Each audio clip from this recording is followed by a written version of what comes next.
Hello everyone, I am thrilled to be here today with a nationally known expert on personal finance, Terry Savage. First of all, let me tell you a little bit about Terry. She is a regular blogger in the Huffington Post and she's frequently on enormous television shows. She's on CBS, she's on Oprah. She started her career as a stockbroker, as a founding member, and the first woman on the Chicago Board Options Exchange, and she's also a member of the Chicago Mercantile Exchange. She's won numerous awards, including the National Press Club's Outstanding Consumer Journalism and the Medill School of Journalism's Outstanding Personal Finance Columnist. She continues to be on the board of the Chicago Mercantile Exchange Group, and she was formerly on the board of McDonald's and Pennzoil Quaker State. She graduated Phi Beta Kappa from the University of Michigan. And her recent books include The Savage Truth on Money and The Savage Number. How much money do you really need to retire? So remember those savage words when you're looking for her books.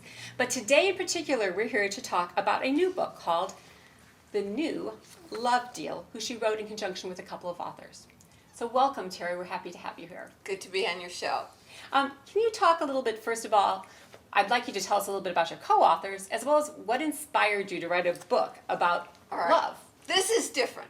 This is a book about love and money. Someone recently called it 50 Shades of Green. We three authors, one of us a divorce attorney, Gemma Allen, The View from the Bar, one of us 20 years as a divorce court judge in Chicago, Cook County, and now a mediator, Judge Michelle Lawrence, The View from the Bench, and I, the personal finance guru, The View from the Bottom Line. We all share one belief, that marriages would last longer and be happier if people didn't avoid talking about that supposedly unromantic but very important topic, money. This is a new love deal. This is not your parents' generation when young kids got out of college and got married and made it work or divorced 30 years later.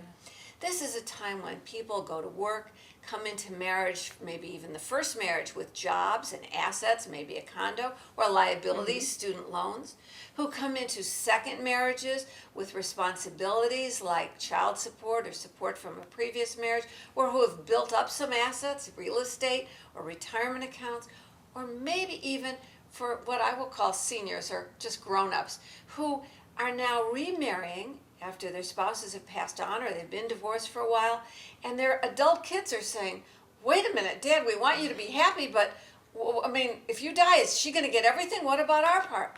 So we have advice for all ages and all stages discussing money and planning about things financial. Awesome. What is the thing that you learned the most, or that was most interesting to you as you were putting together this book? Well, that we share this same viewpoint, that people go into marriages planning their weddings with great detail. The DJ, or is it a band? The flowers, is it here or at a destination? What will the bridesmaids and groomsmen wear? And they give very little thought to planning their marriage and how it will work, especially financially. Things like, well, we each have an income, but it's not the same. Should we contribute the same amount to a household account? Should we contribute a proportional amount to a household account? Should we put all our money together? We have some advice on that, on systems that become automatic, that avoid fights, that give people the dignity of their own work and their private money, and yet allow you to come together and build a financial life together.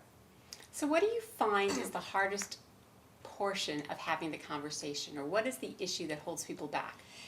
People don't have the conversation because they're afraid to bring it up. And that's why The New Love Deal, we want to say, here's the book. The New Love Deal, it's on Amazon. It's in paperback. We insisted that it come out in paperback. It's like $14.25 on Amazon.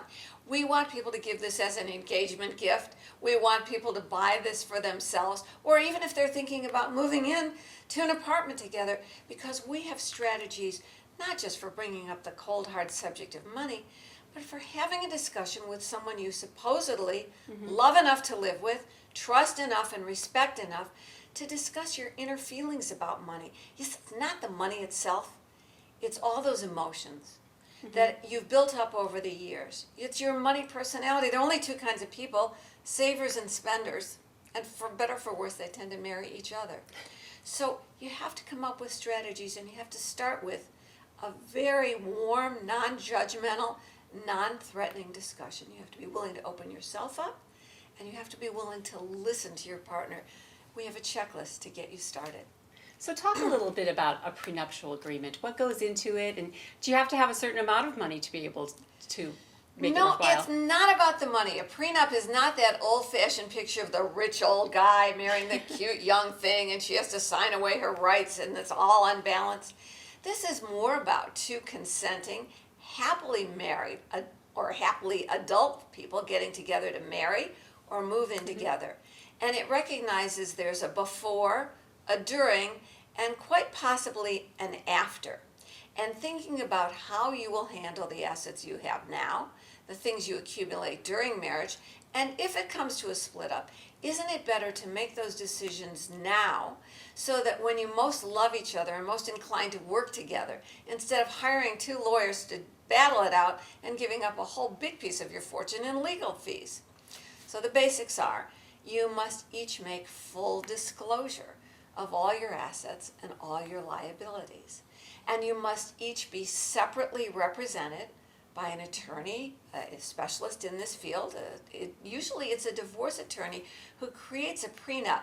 But we have a warning for how to choose the right attorney. Because you people usually pick divorce attorneys on this person is really known as a fighter and will do battle. But what you want in creating a prenup is someone who's a lover, who doesn't want to muddy the waters and stir things up, who wants to help you work together to create a legal document that expresses how you keep things separate if you choose to, how you deal with things you accumulate, and how you might split things up if the marriage ends either short term or longer term. So we have, first of all, the way you have to talk with each other. Then we have a checklist of all the issues that might be included in your prenup. Most of them that can go to court are things that relate to finances. You'd be amazed. Gemma Allen, our attorney, says what people want in prenups. How many times we have to visit her parents, how much weight someone can gain. There have been some crazy things. Those probably aren't enforceable in court. And by the way, a court always has jurisdiction over children. But if you know how to have the discussion, and then if you have our checklist of the kinds of things you might want to put into it, then you're ready to go and find attorneys and say to them, we're not fighting, this is not a divorce. We talk about what you need to do to choose an attorney and the resources to find a good one. And then how do you put this agreement together? So clearly, one point, not only do you have to be separately represented, make full disclosure of your financial situation, but you do not want to rush this process. It takes a while to plan your wedding. At the same time, sit down with a new love deal and start planning your prenup. If you're moving in together, a cohabitation agreement's a slightly separate kind of an arrangement. Do you have any idea how much something like that would cost a young couple to do? Yeah, I think if you've got it all written down and you've already agreed to these things, which the book makes it easy for you to come to agreement, then you should be maybe spending $1,500, maybe $2,500 each.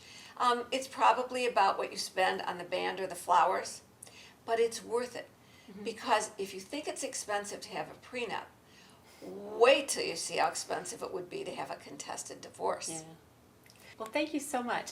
Thank you. And I urge all of you to buy the New Love Deal. It's really helpful, and I'm going to apply it to my own life. Thanks.